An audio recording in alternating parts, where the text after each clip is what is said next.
السلام علیکم ورحمۃ اللہ وبرکاتہ۔ آج 20 اپریل 27 شعبان بروز سوار انشاءاللہ تعالی ہم اللہ کے حکم کے ساتھ اپنے نویں پارے کا آغاز کریں گے اور نویں پارے کو ہم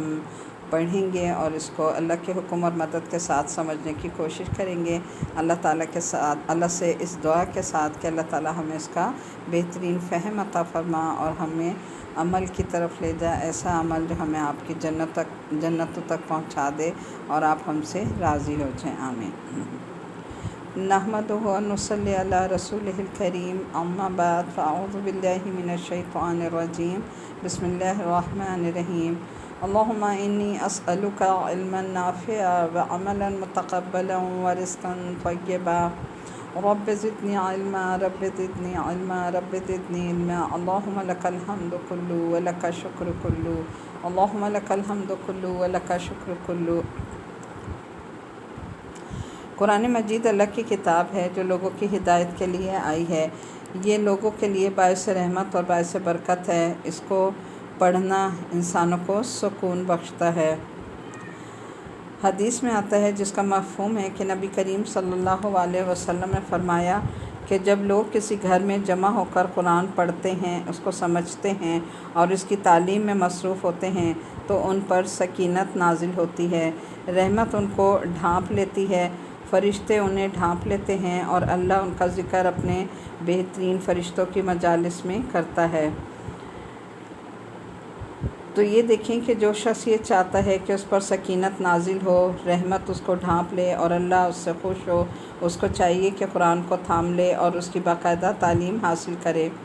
ہم صرف تلاوت کو ہی اہم سمجھتے ہیں، ٹھیک ہے، تلاوت کا اپنا اجر و ثواب ہے، ہر حرف کو پڑھنے کی 10 نیکیاں بھی ملتی ہیں، لیکن یہاں تعلیم کا خاص ذکر آیا ہے کیونکہ یہ کتاب صرف پڑھنے کے لیے نہیں آئی بلکہ اس کو سمجھنے اور اس کے مطابق زندگی بسر کرنے کے لیے آئی ہے۔ اللہ ہمیں اس کو پڑھنے اور اس پر عمل کرنے کی بہترین توفیق عطا فرما دیں۔ بسم اللہ الرحمن الرحیم۔ وقال الملأ الذین کفروا من قومه لئن اتبعتم شعیبا انکم اذا لخاسرون فاخذتهم الرجفۃ فاصبحوا فی دارہم جاثمین۔ صدق اللہ العظیم۔ شروع اللہ کا نام لے کر جو بڑا مہربان نہایت رحم کرنے والا ہے۔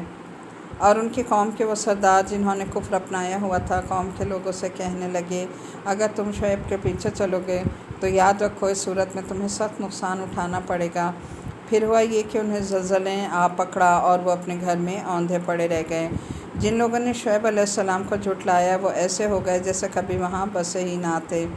جن لوگوں نے شعیب علیہ السلام کو جھٹلایا آخر کو نقصان اٹھانے والے وہی ہوئے۔ چنانچہ وہ شعیب علیہ السلام یعنی ان سے منہ موڑ کر چل دیے اور کہنے لگے کہ اے قوم، میں نے تجھے اپنے رب کے پیغامات پہنچا دیے تھے اور تیرا بھلا چاہا تھا، مگر اب میں اس قوم پر کیا افسوس کروں جو ناشکری تھی۔ اب دیکھیں یہاں حضرت شعیب علیہ السلام نے اللہ تعالیٰ سے ان کے لیے کوئی بد دعا نہیں کی تھی بلکہ انہوں نے صرف اللہ تعالیٰ کے حوالے اس معاملے کو کیا کہ اللہ تعالیٰ میں نے آپ کا پیغام پہنچا دیا لیکن یہ میری بات نہیں مانتے، لہٰذا ان کا معاملہ آپ کے ساتھ ہے۔ تو اس سے دیکھیں ہمیں کیا پتہ چلتا ہے کہ کسی کو انسان مجبور نہیں کر سکتا۔ ہم نے اپنی طرف سے تو یہ پکا ارادہ کر رکھا ہے کہ کبھی تمہارا دین اختیار نہیں کریں گے، لیکن اپنے اس عزم پر اللہ تعالیٰ کی توفیق کے بغیر ممکن نہیں ہے، اور اگر وہ چاہے تو ہمارے دلوں کو پھیر سکتا ہے۔ اور بات یہ ہے کہ جب کوئی بندہ اخلاص کے ساتھ راہ راست پر رہنے کا ارادہ کرتا ہے تو وہ اس کا دل گمراہی سے پھیر دیتا ہے، اور ہر شخص کے اخلاص کی کیفیت کا اس کو پورا علم ہے، لہٰذا اخلاص کے ساتھ بات کا پکا ارادہ کر لینے کے بعد اللہ تعالیٰ پر بھروسہ کرنا چاہیے کہ وہ اس ارادے کو پورا فرمائے گا۔ اسی طرح شعیب علیہ السلام نے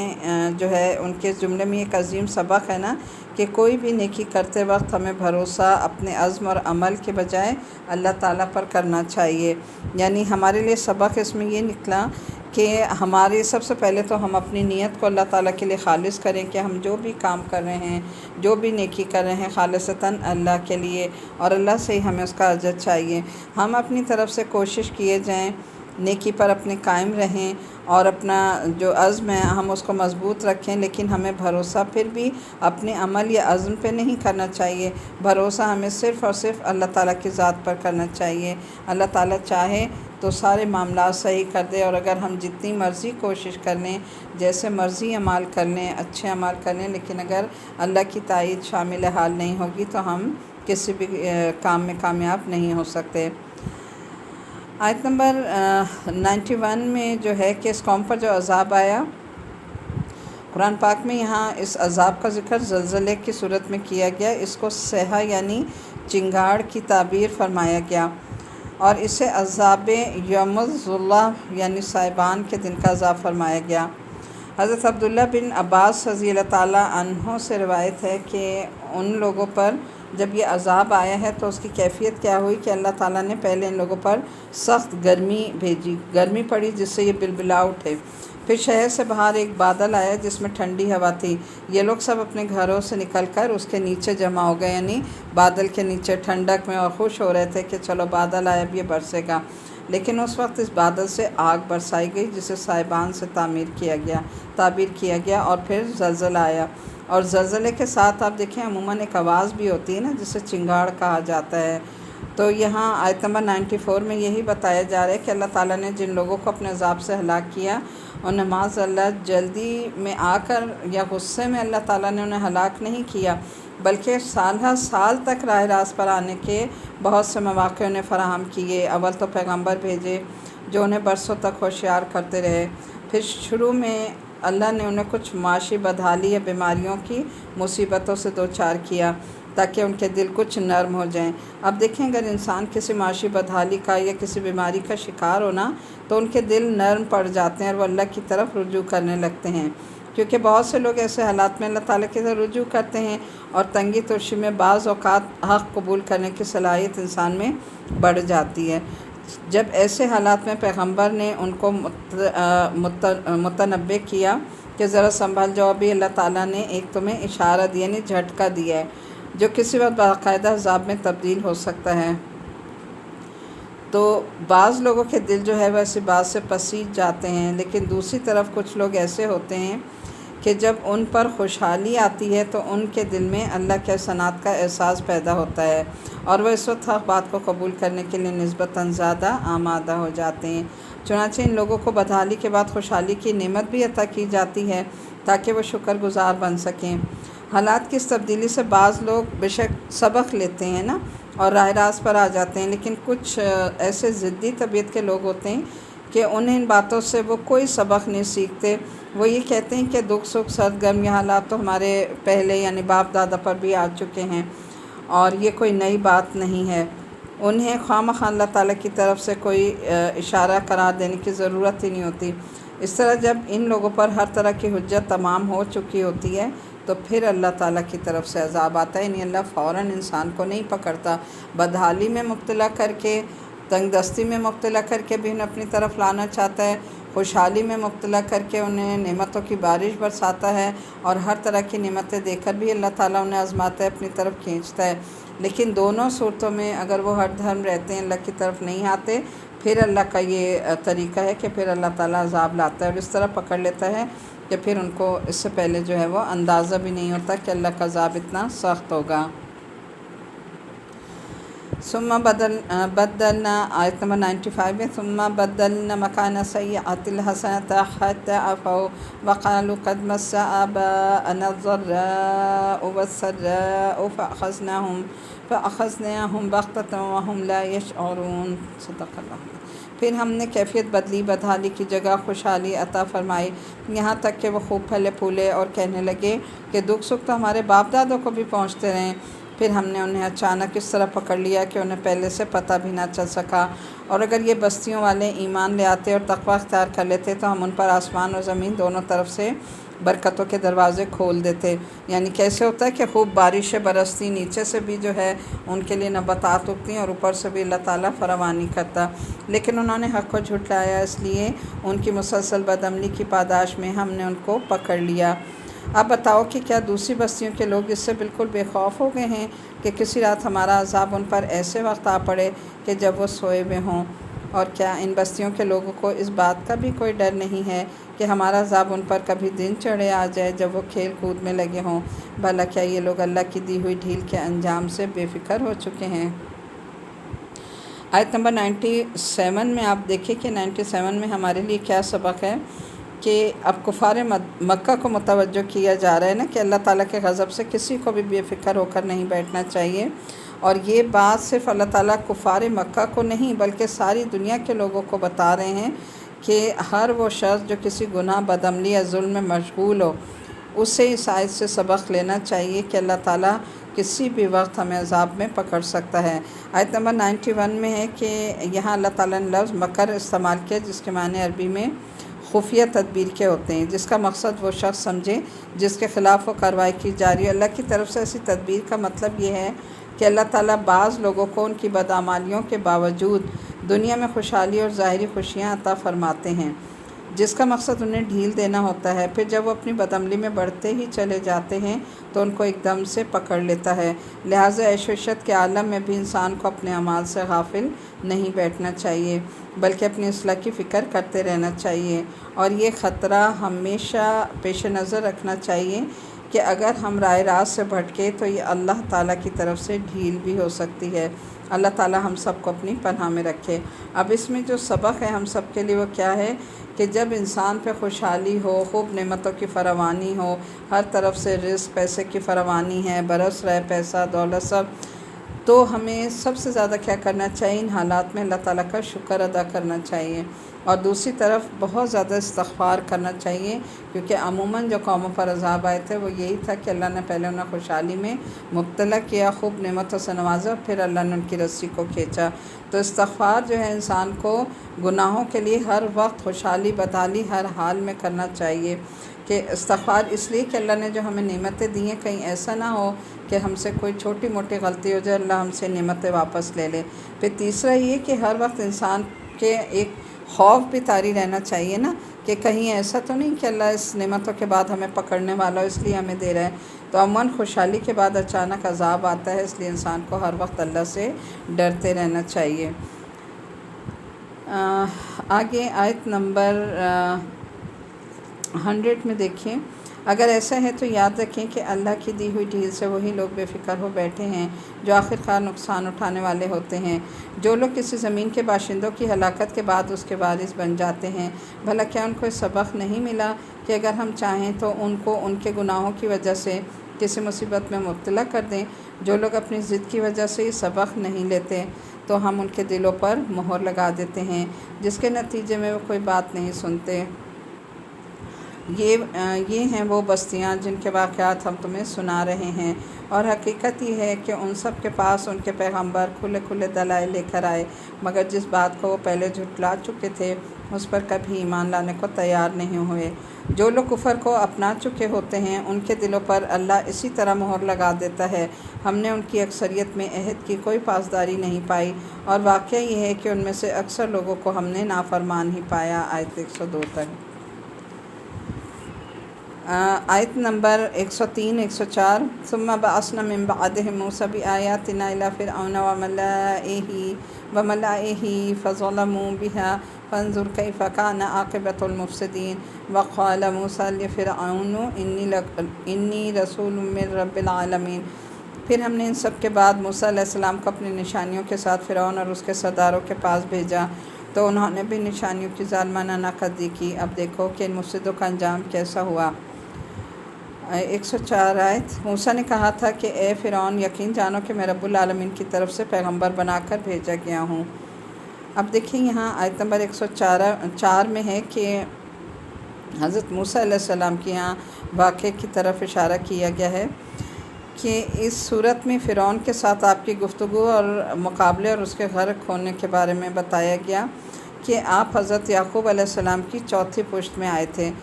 اور حضرت یوسف علیہ السلام جب مصر کے وزیر خزانہ بنے ہیں تو انہوں نے اپنے والدین اور بھائیوں کو فلسطین سے اپنے پاس مصر بلا لیا تھا۔ اسرائیلی روایات سے معلوم ہوتا ہے کہ حضرت یعقوب علیہ السلام کی ساری اولاد جو بنو اسرائیل کہلاتی تھی پھر وہیں آ کر آباد ہو گئی، اور مصر کے بادشاہ نے ان کو شہری آبادی سے ایک الگ علاقہ دے دیا تھا۔ مصر کے ہر بادشاہ کو فرعون کہا جاتا تھا۔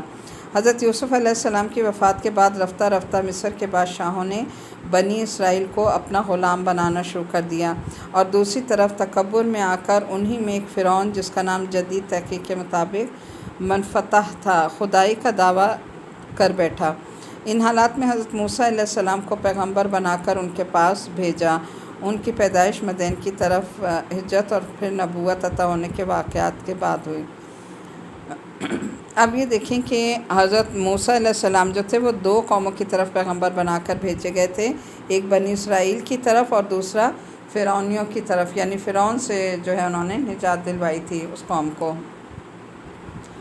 آیت نمبر 105 سے 1011 تک 111 تک، میرا فرض ہے کہ میں اللہ کی طرف منسوب کر کے حق کے سوا کوئی اور بات نہ کہوں۔ میں تمہارے پاس تمہارے پروردگار کی طرف سے ایک کھلی دلیل لے کر آیا ہوں، لہٰذا بنی اسرائیل کو میرے ساتھ بھیج دیں۔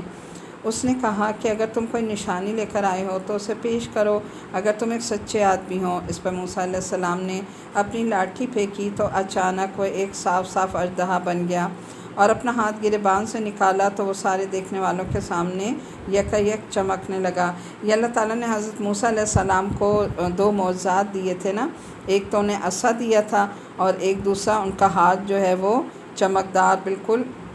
نور سے بھرا ہوا بنا دیا تھا۔ فرعون کی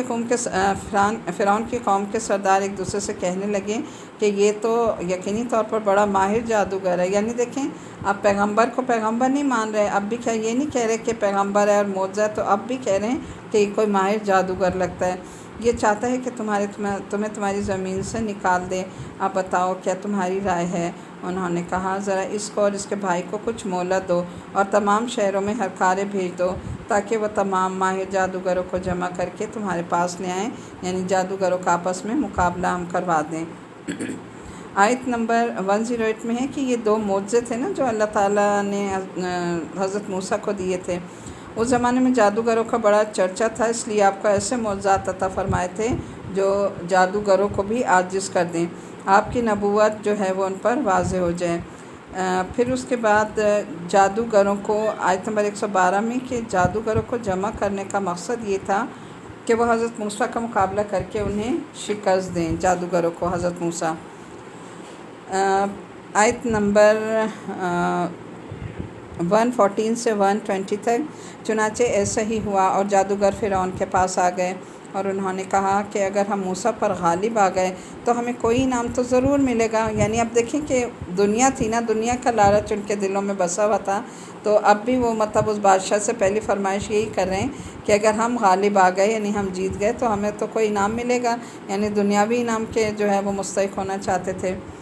فرعون نے کہا ہاں، اور تمہارا شمار یقیناً مقرب لوگوں میں ہوگا۔ انہوں نے موسیٰ سے کہا موسیٰ چاہو تو جو پھینکنا چاہتے ہو پھینکو، ورنہ ہم اپنے جادو کی چیز پھینکیں۔ موسیٰ نے کہا تم پھینکو۔ چنانچہ جب انہوں نے اپنی لاٹھیاں اور رسیاں پھینکیں تو لوگوں کی آنکھوں پر جادو کر دیا، ان پر دہشت طاری ہو گئی اور زبردست جادو کا مظاہرہ کیا، اور ہم نے موسیٰ علیہ السلام کو وحی کے ذریعے حکم دیا کہ تم اپنی لاٹھی ڈال دو۔ بس پھر کیا تھا، اس نے دیکھتے ہی دیکھتے وہ ساری چیزیں نگلنی شروع کر دیں جو انہوں نے جھوٹ موٹ بنائی تھیں۔ اس طرح حق کھل کر سامنے آ گیا اور ان کا بنا بنایا کام جو ہے وہ ملیہ میٹ ہو گیا۔ اس موقع پر وہ مغلوب ہوئے اور شدید شرمندگی کی حالت میں مقابلے سے پلٹ گئے، اور اس واقعے نے سارے جادوگروں کو بے ساختہ سجدے میں گرا دیا۔ بے ساختہ سجدے میں یعنی ان کے پاس کوئی آرگیومنٹ ہی نہیں رہا۔ انہوں نے کہا یہ تو اتنا بڑا جادوگر ہے، یہ جادوگر نہیں ہے، یہ یقیناً اللہ کی طرف سے کوئی معجزہ لے کر آیا ہے۔ اس بات پر یقین کرتے ہوئے کہ یقیناً اللہ کی طرف سے ہے، تو وہ سارے کے سارے جو ہے وہ سجدے میں گر گئے۔ تو آیت نمبر 120 میں اس کی تفصیل ہے کہ حالات ایسے پیش آئے کہ ان کے ضمیر نے انہیں بے ساختہ سجدے میں گرنے پر مجبور کر دیا۔ ایمان کی یہ طاقت ہے کہ جو جادوگر چند لمحوں پہلے اپنے مذہب کی دفاعی کارروائی پر فرعون سے دنیاوی انعام مانگ رہے تھے، ٹھیک ہے، اللہ تعالیٰ پر ایمان لانے کے بعد ان پر یہ عظیم حوصلہ پیدا ہو گیا کہ فرعون جیسے جابر حکمران کی دھمکیوں کو ذرہ برابر بھی خاطر میں نہیں لائے، اور آخرت میں اللہ تعالیٰ کے پاس چلے جانے کا اشتیاق ظاہر کرنے لگے۔ یعنی دیکھیں ایک دم جیسے ہی حق ان پر کھولا نا تو وہ بالکل پلٹ گئے۔ انہیں پھر یہ نہیں ہوا کہ یہ ہمیں کوئی سزا دے گا، یہ کچھ کرے گا، یا انہیں کوئی انعام جیسے انہوں نے پہلے فرمائش کی تھی کہ ہمیں انعام ملے گا۔ ہر چیز سے بے نیاز ہو کر انہوں نے کہا بس ٹھیک ہے، اب ہم ایمان لے آئے ہیں، جو ہوگا دیکھا جائے گا، اور ہم جو ہے اگر پلٹ گئے تو ہم اپنے اللہ تعالیٰ کے پاس چلے جائیں گے۔ یعنی ایک دم جو ہے ان کے اندر ایمان اس طرح آ گیا۔ آیت نمبر 131 سے 136 تک وہ پکار اٹھے کہ ہم اس رب العالمین کے قالوا آمنا برب العالمین رب موسیٰ و ہارون قال فرعون آمنتم به قبل ان آذن لكم ان هذا المکر مکرتموه فی المدینة لتخرجوا منها اہلها فسوف تعلمون۔ وہ پکار اٹھے کہ ہم اس رب العالمین پر ایمان لے آئے جو موسیٰ اور ہارون کا رب ہے علیہم السلام۔ فرعون بولا تو میرے اجازت دینے سے پہلے ہی اس شخص پر ایمان لائے، یہ ضرور کوئی سازش ہے جو تم نے شہر میں کی ہے تاکہ تم یہاں کے رہنے والوں کو یہاں سے نکال دو۔ اچھا تو تمہیں ابھی پتہ چل جائے گا، میں نے بھی پکا ارادہ کر لیا ہے کہ تمہارے ہاتھ پاؤں مخالف سمتوں سے کاٹ ڈالوں گا۔ مخالف کیسے؟ یعنی اگر دایاں ہاتھ ہوگا تو بایاں پاؤں کاٹ ڈالوں گا۔ اگر مخالف سمت سے جسم کٹے نا ہاتھ پاؤں تو انسان زندہ رہتا ہے، سروائیو کا۔ ایک سائڈ سے کاٹیں تو انسان سروائیو نہیں کر سکتا۔ پھر تم سب کو اکٹھے سولی پر لٹکا دوں گا، یعنی سخت سزائیں دیتا تھا نا، تو وہ دھمکیوں پہ اتر آیا۔ انہوں نے کہا یقین رکھ کے ہم مر کر اپنے مالک ہی کے پاس واپس جائیں گے۔ ابھی دیکھیں وہی جادوگر اس کو جواب دے رہے ہیں، اور تو اس کے سوا ہماری کس بات سے ناراض ہے کہ جب ہمارے مالک کی نشانیاں ہمارے پاس آ گئیں تو ہم ان پر ایمان لے آئے، اے ہمارے پروردگار۔ اب یہ دیکھیں انہوں نے ہی دعا کی، کیا دعا کی؟ وما تنقم منا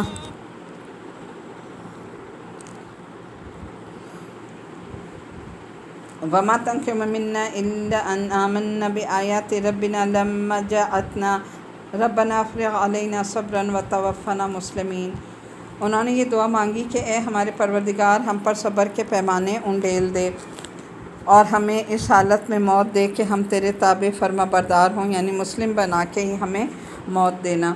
اب یہ دیکھیں یہ اتنی خوبصورت دعا ہے نا، ایک تو یہ کہ صبر کی دعا ہے کہ یہ دعا اگر آپ پڑھیں تو انشاءاللہ تعالی کسی بھی مصائب میں، حالات میں، پریشانی میں یہ دعا جو ہے وہ انسان کے اندر صبر جو ہے وہ انڈیلتی ہے۔ اور دوسرے یہ کہ انسان کو ہر وقت یہ دعا کرنی چاہیے کہ اللہ تعالی ہمیں مومن مسلمان بنا کے ایمان کی حالت میں موت دینا۔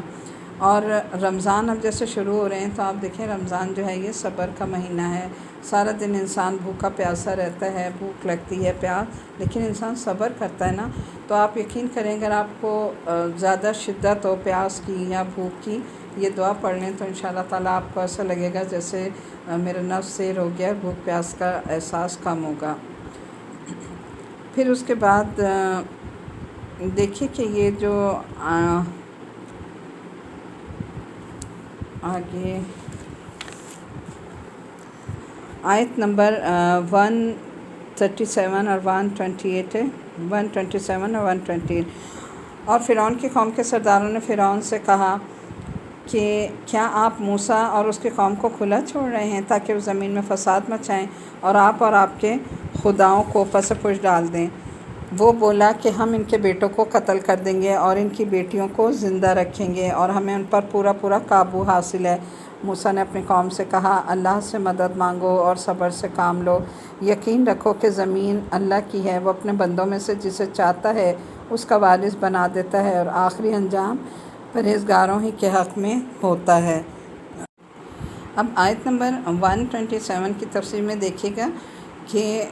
فرعون نے ایمان لانے والے جادوگروں کو دھمکیاں تو دی تھیں، لیکن حضرت موسیٰ علیہ السلام کے معجزے اور جادوگروں کے ایمان اور استقامت کو دیکھ کر حاضرین اور خاص طور پر بنی اسرائیل کی اتنی بڑی تعداد ایمان لے آئی کہ اس کو فوری طور سے حضرت موسیٰ علیہ السلام اور ان کے ماننے والوں پر ہاتھ ڈالنے کا حوصلہ نہ ہوا۔ اور جب مجمع درہم برہم ہو گیا تو حضرت موسیٰ علیہ السلام اور ان کے ماننے والے اپنے گھروں کو چلے گئے۔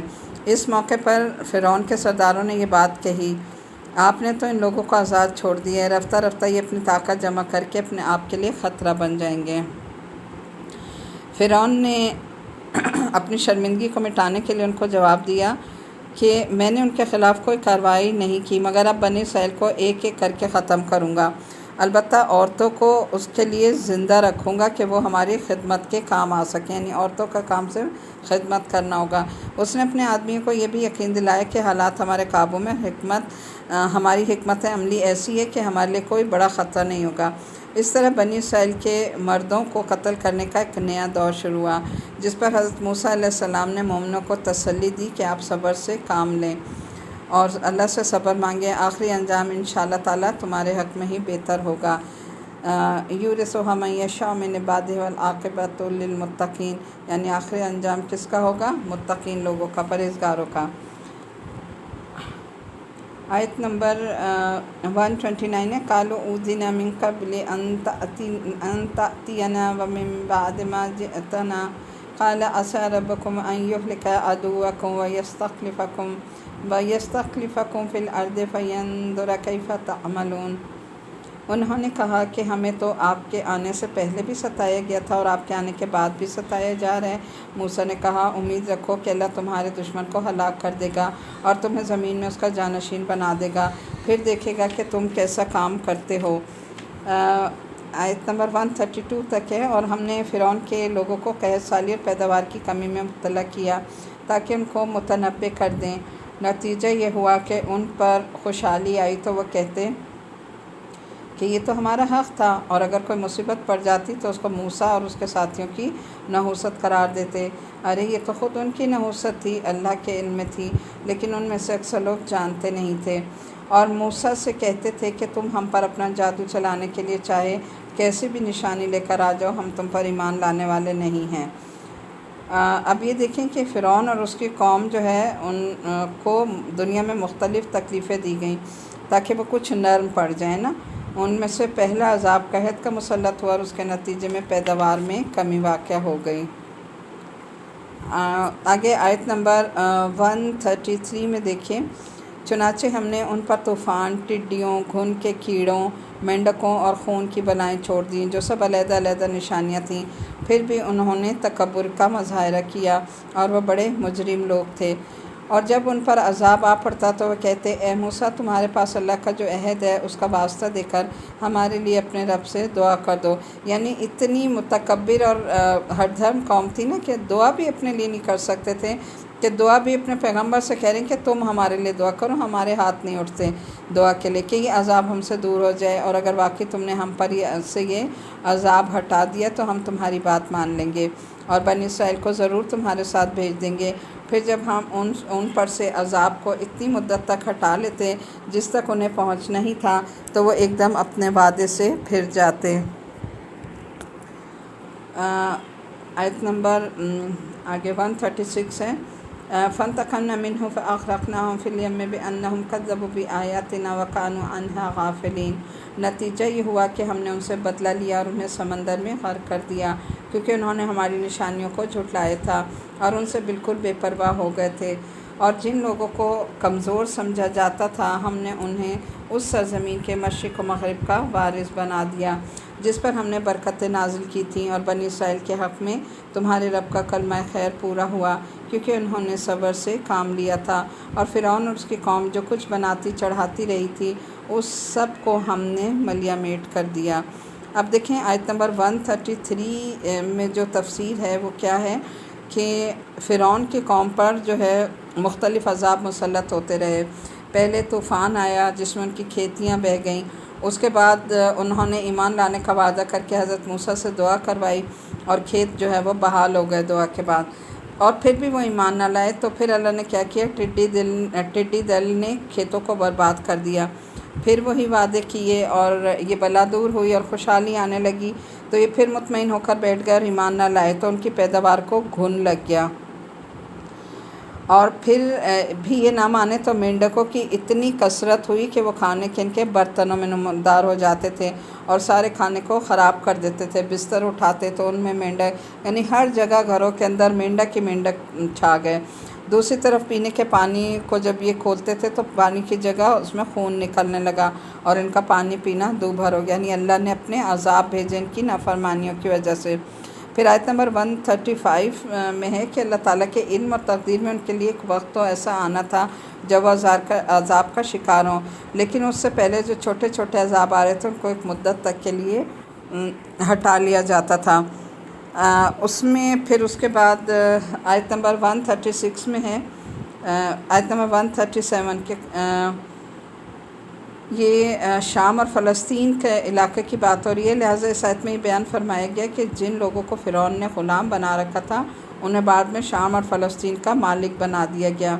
ان علاقوں پر بنی اسرائیل کی حکومت فرعون کے غرق ہونے کے کافی عرصے بعد قائم ہوئی تھی، ٹھیک ہے۔ جب فرعون جو ہے بنی اسرائیل سارے غرق ہو گئے تو پھر اللہ تعالیٰ نے شام اور فلسطین میں ان کو جو ہے وہ دے دیا علاقے۔ اور اس میں جو بنانے کی بات ہے اس میں اشارہ ان عمارتوں صنعتی پیداوار کی طرف ہے جس پر اس قوم کو بڑا فخر تھا، اور چڑھانے سے اشارہ ان باغات کی طرف ہے جن میں انہوں نے انگور کی بیلیں وغیرہ چڑھائی ہوئی تھیں اور بلند درخت لگائے تھے، اور انہیں اللہ تعالیٰ نے اپنی بہت ساری نعمتوں سے نوازا تھا، لیکن ہر صورت انہوں نے اللہ تعالیٰ کی نافرمانی ہی کی۔ آیت نمبر ہمارا یہ 138 تک اے پارٹ ہمارا مکمل ہوا ہے۔ اس کے بعد 139 سے بی پارٹ شروع کرتے ہیں، 9 سے بی پارٹ شروع کرتے ہیں، 9 سے بی پارٹ شروع کرتے ہیں، 9 سے بی پارٹ